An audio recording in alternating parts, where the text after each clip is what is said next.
Hello friends, welcome to my channel Happy Homemaker Radha. இந்த வீடியோல நம்ம 8 மாசத்துக்கு அப்புறம் உள்ள குழந்தைகளுக்கு சத்து மாவு கஞ்சி எப்படி அரைக்கிறதுன்னு தான் பார்க்க போறோம். பொதுவாவே நம்ம சத்து மாவு அரைக்கும் போது பாத்தீங்கன்னா ஒரு 15-20 பொருள் சேர்ப்போம். பட் எல்லாமே சேர்த்து நம்மளால 8 மாச குழந்தைக்கு கொடுக்க முடியாது. கரெக்ட் தானே?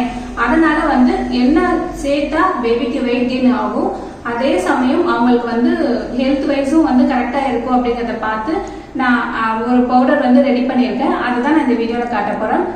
இதுல பாத்தீங்கன்னா நான் வறுக்கடலை சேர்த்திருப்பேன்.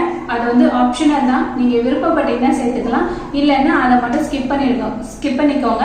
அப்புறம் ஏலக்காய் ஆட் பண்ணியிருப்பேன். ஏலக்காய் பெண் குழந்தைங்களுக்கு ஏலக்காய் ஆட் பண்ணலாம், ஆண் குழந்தைங்களா இருந்தாக்க அதுல ஏலக்காய் கண்டிப்பா ஆட் பண்ணக்கூடாது.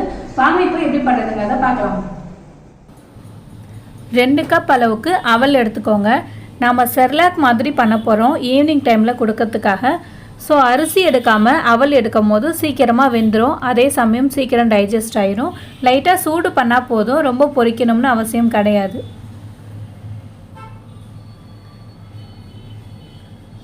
ஒரு கப் அளவுக்கு அவல் எடுத்துருக்கீங்கன்னா அதில் பாதி அளவுக்கு பொட்டுக்கடலை சேர்த்துக்கோங்க. பொட்டுக்கடலை நல்ல ஒரு பேபிக்கு வெயிட் கெயின் ஆகிறதுக்கு ரொம்ப யூஸ்ஃபுல்லாக இருக்கும். எல்லாத்தையுமே லோ ஃப்ளேமில் வச்சு தான் நீங்கள் சூடு பண்ணணும்.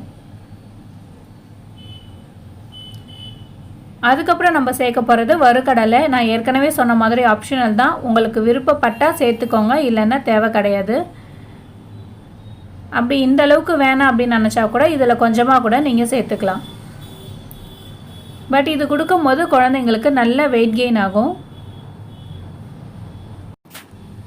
அடுத்தது நாம் கோதுமை எடுக்க போகிறோம்.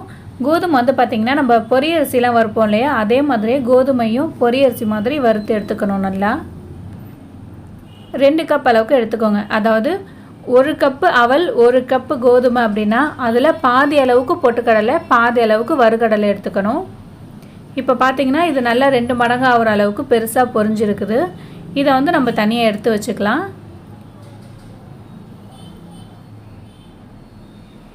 இது நல்லா வாசனையாக இருக்கும் நீங்கள் இது மாதிரி வறுத்து சேர்க்கும் போது. அது மட்டும் இல்லாமல் சீக்கிரமாக வெந்துடும். 3 ஏலக்காய் சேர்த்துக்கோங்க. ஏற்கனவே சொன்ன மாதிரி கேர்ள் பேபிக்கு மட்டும் தான் சேர்க்கணும், பாய் பேபிக்கு சேர்க்கக்கூடாது. ஏன்னா ஏலக்காய் கண்டினியூஸாக டெய்லியுமே பாய் பேபிக்கு கொடுக்கக்கூடாதுன்னு சொல்லுவாங்க, அதனால தான். இப்போ இது எல்லாத்தையும் நம்ம நல்லா ஆற வச்சுக்கலாம். சுத்தமாக நல்லா ஆறிடணும். ஆறின பிறகு இதை ஒரு மிக்ஸி ஜாரில் போட்டு நல்லா நைஸ் பவுடராக அரைச்சி எடுத்துக்கோங்க. இது எப்படி பார்த்தாலும் உங்களுக்கு 1 மந்த்து கிட்டே வரும், அந்தளவுக்கு தான் நான் இதில் அளவு சொல்லியிருக்கிறேன். நல்லா பவுடர் பண்ணிவிட்டு நீங்கள் ஸ்டோர் பண்ணி வச்சுக்கலாம். ஈவினிங் டைமில் குழந்தைங்களுக்கு ஒரே ஒரு டேபிள் ஸ்பூன் எடுத்து ஒரு அரை டம்ளர் அளவுக்கு தண்ணியில் கொதிக்க வச்சு கொடுக்கலாம். 8 மாத குழந்தைக்கு இந்த அளவு போதுமானது தான். ஒரு 15-20 நாள் போனதுக்கப்புறம் 1.5 டேபிள் ஸ்பூன், அதுக்கப்புறம் ஒரு 10 நாள் போனதுக்கப்புறம் 2 டேபிள் ஸ்பூன் 2 டேபிள் ஸ்பூனாக நீங்கள் இன்க்ரீஸ் பண்ணிகிட்டே போகலாம். இதை நீங்கள் 1 வயசு வரைக்கும் தாராளமாக கொடுங்க. 1 வயசுக்கு அப்புறம் கொஞ்சம் எக்ஸ்ட்ரா சத்து மாவில் நம்ம சேர்த்து அரைச்சி குழந்தைங்களுக்கு கொடுக்க ஆரம்பிக்கலாம். இதை நீங்கள் கட்டி இல்லாமல் தண்ணியில் கரைச்சிட்டு லோ ஃப்ளேமில் வச்சு வேக விடுங்க. கொஞ்சமாக சுகர் சேர்த்துக்கலாம், அப்படி இல்லைன்னா நாட்டு சர்க்கரையோ அதுவும் இல்லைன்னா உப்பு கூட சேர்த்து வேக வைக்கலாம். குழந்தைங்களுக்கு நீங்கள் ஃபர்ஸ்ட் டைம் கொடுக்கும்போது கண்டிப்பாக 2 டேபிள் ஸ்பூன் அளவுக்கு தான் கொடுக்கணும். அது குழந்தைக்கு அக்செப்ட் பண்ணிக்கிச்சு அப்படிங்கிற பட்சத்தில் எந்த அலர்ஜியும் இல்லை அப்படிங்கும் போது தான் நீங்கள் அதுக்கப்புறம் அதிகமாக கொடுக்க ஆரம்பிக்கணும். இதை நீங்கள் பிரேக்ஃபாஸ்ட்டுக்கு பதிலாகவும் கொடுக்கலாம், லஞ்சுக்கு பதிலாகவும் ஒரு சில நேரம் கொடுக்கலாம். பெஸ்ட்டு உங்களுக்கு பேபிக்கு நல்லா வெயிட் கெயின் ஆகணும் அப்படின்னு விரும்புனீங்கன்னா ஈவினிங் டைமில் கொடுங்க. ஏன்னா நீங்கள் ஈவினிங் டைம் கொடுக்கும்போது குழந்தைங்க நைட் டைமில் பால் கேட்டு அழுகுறது குறையும். ஏன்னா இது கொஞ்சம் வயிறை ஃபில் பண்ணி வைக்கும். ஸோ நைட்டில் ரொம்ப பால் கேட்டு அழுவ மாட்டாங்க. இதெல்லாம் கொடுக்கறனால குழந்தைங்களுக்கு நீங்கள் அதிகமாக ஃபீட் பண்ணுறதை விட்டுறாதீங்க. கண்டிப்பாக 1.5 வயசு வரைக்கும் குழந்தைங்களுக்கு ஃபீட் பண்ணியே ஆகணும். இதெல்லாம் எக்ஸ்ட்ரா தான், நீங்கள் கொடுக்குற ஒரு தாய்ப்பால் தான் குழந்தைங்களுக்கு ரொம்ப அதிகமாக சத்து சேர்க்கக்கூடியது. ஸோ கண்டிப்பாக தாய்ப்பால் கொடுங்க, கூடவே இது மாதிரி ஒரு சில விஷயங்களும் சேர்த்து கொடுங்க. அப்புறம் பார்த்தீங்கன்னா சத்து மாவு கஞ்சி நம்ம ரெடி பண்ணிட்டோம். இந்த அளவுக்கு கொடுங்க.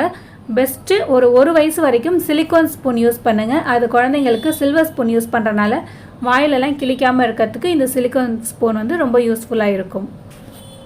இந்த சத்து மாவு கஞ்சி நான் என் குழந்தைக்கு 8 மாசத்துக்கு அப்புறம் கொடுத்தேன். எந்த சைடு எஃபெக்டும் இல்லை, அதனால தான் நான் கொடுத்துருக்கேன். நீங்க ஃபர்ஸ்ட் டைம் நீங்க இதை கொடுக்கும் போது ஒரு 2 டேபிள் ஸ்பூன் அளவுக்கு கொடுங்க. குழந்தையோட ஆக்டிவிட்டி எப்படி இருக்கு, அலர்ஜி எதுவும் இருக்கான்னு சொல்லிட்டு பாருங்க. அதுக்கப்புறம் வந்து நீங்க இதை கண்டினியூ பண்ணிக்கலாம்.